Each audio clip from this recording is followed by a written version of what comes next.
All right, well, many worship centers across the country and right here in the Valley were empty this morning. A lot of people spent their Sunday streaming church services and watching online rather than being in one.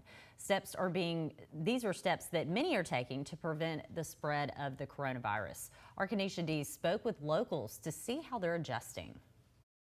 People from different faiths have the same goal in mind. It's keeping their congregation safe from catching and spreading the coronavirus. Many places of worship have their doors closed today.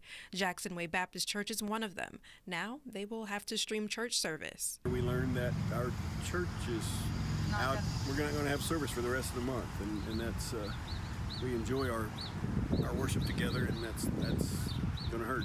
The Temple B'nai Shalom are normally closed on Sunday. However, they posted these safety guidelines on Facebook for a bar mitzvah over the weekend. Some tips advised people over 60 years old and people with underlying medical conditions to not attend.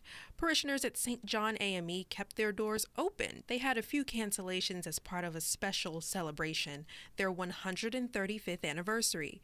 The congregation unveiled their new marker today and also celebrated with a dinner.